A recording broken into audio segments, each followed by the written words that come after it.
pada surat Yunus ayat yang ke-106 107. Firman Allah Subhanahu wa taala, "Wa la tad'u min dunillah ma la yanfa'uka wa la yadhurruka fa in fa'alta fa innaka idzan minadh dhalimin wa iyamsaska Allah bi dhurrin fala kashifa lahu illa hu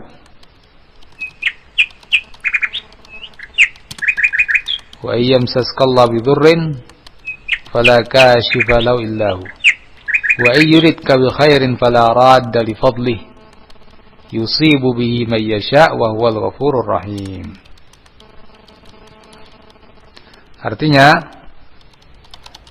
wala tad'u min dunillah, jangan kamu berdoa kepada selain Allah, ma la yanfa'uka wa la yadurruk, sesuatu yang tidak bisa memberimu manfaat, tidak bisa pula mencelakakan kamu. Fa in fa'alta, kalau tetap kamu melakukan yakni doa kepada selain Allah itu, fa innaka idzan minadh dhalimin, maka engkau kalau begitu benar-benar tergolong orang yang zalim, yakni bermakna orang yang musyrik. Ya. Wa yamsakallahu bi dhurrin fala kashifa lahu illa hu. Kalau Allah Subhanahu wa taala ingin menimpakan kepadamu suatu mara bahaya, maka tidak ada yang bisa menyingkap mara bahaya itu kecuali Allah.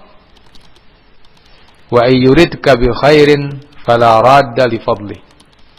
Dan bila Allah menginginkan untukmu suatu kebaikan, maka tidak ada pula yang bisa menolak kebaikan itu. Yusibu bihi may yasha, Allah akan timpakan kepada siapa yang Allah kehendaki, dan Allah Maha Pengampun lagi Maha Penyayang. Ya. Ayat ini pada surat Yunus ini betul-betul yakni menjelaskan kepada kita bab ini, ya, bab mohon pertolongan ini. Telah disebutkan di sini dengan jelas dan tegas, wala tad'u min dunillah.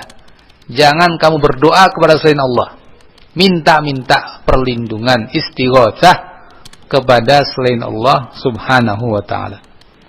Yang itu la yanfa'uka wa la yadurruk, enggak bisa memberimu manfaat, tidak bisa memberikan padamu kecelakaan. Ya. Hakikat yang memberi manfaat atau mudarat itu hanya Allah saja.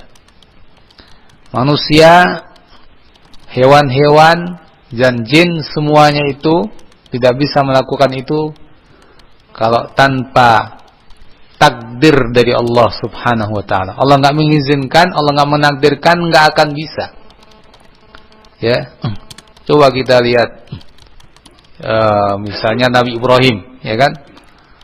Nabi Ibrahim mau dibakar, luar biasa, ya kan? Kalau kita melihat manusia itu ya kekuatannya seberapa. Ya. Api yang menyala-nyala, kemudian manusia dicemplungkan ke situ. Kalau perhitungan akal manusia, ya sudah jadi abu sudah Nabi Ibrahim. Tapi sekali lagi, ya, bahwa yang memberi manfaat atau mudarat itu hakikatnya hanya Allah.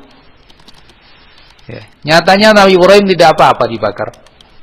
Ketika Allah nggak menghendaki tidak terbakar, justru api menjadi dingin seperti yang Allah perintahkan. Kuni bardan wassalaman ala Ibrahim. Wahai api, jadilah kamu dingin dan membawa keselamatan, tidak mencelakakan Ibrahim. Ya. Begitu pula sebaliknya. Ya. Fir'aun misalnya, bala tentaranya sebanyak itu, nyatanya waktunya tenggelam, ya tenggelam. Kalah dengan Bani Israel, ibaratnya begitu, ya. Yang mereka ketika itu orang-orang yang lemah, dia tentaranya besar, Fir'aun. Ternyata tidak bisa memberikan manfaat kepada dia bala tentara yang banyak itu. Nah, inilah hakikatnya kalau begitu, manfaat atau mudarat itu di tangan Allah Subhanahu wa ta'ala. Maka kamu jangan berdoa kepada selain Allah, minta-minta pertolongan kepada selain Allah, apapun dan siapapun dia dalam perkara-perkara yang memang itu hanya kekuasaan Allah Subhanahu wa ta'ala. Allah ingatkan, kalau kamu tetap melakukan, maka kamu tergolong orang yang zalim. Tadi kita katakan zalim yang dimaksud dia berarti musyrik. Kenapa? Karena dia menzalimi Allah. Dalam arti ya, zalim di sini ya, dia tidak memberikan haknya Allah Subhanahu wa taala. Zalim itu kan menempatkan sesuatu bukan pada tempatnya. Ibadah itu tujuannya kemana? Tempatnya kemana? Kepada Allah. Nah, ketika dia berdoa kepada selain Allah, mohon kepada selain Allah, dia telah menunjukkan, menempatkan ibadah bukan pada sasarannya. Maka dia disebut zalim. Dan zalim dalam hal ini menzalimi Allah Subhanahu wa taala. Nah, ini yang namanya musyrik. Jadi kalau kamu tetap mohon kepada selain Allah, kamu musyrik. Na'udzubillah min dzalik. Nah, mestinya muslimin memahami ayat ini, ya, sehingga mereka tidak jatuh dalam kesyirikan-kesyirikan dalam bab ini. Karena kenyataannya banyak terjadi kesyirikan dalam bab ini. Mohon pertolongan kepada selain Allah Subhanahu wa taala. Ada mara bahaya, ada musibah, ya, takut dan khawatir sesuatu, selalu perginya kepada selain Allah Subhanahu wa taala, ya, ke dukun, ya, ke ini, ke itu. Loh. Kalau kita ini muslim yakin Allah Maha Kuasa, kenapa enggak berdoa kepada selain Allah? Kenapa lebih percaya kepada dukun dan jimat-jimat yang dibuat oleh dukun itu? Ya. Dan lain-lain selain Allah Subhanahu wa taala yang dimintai pertolongannya atau perlindungannya.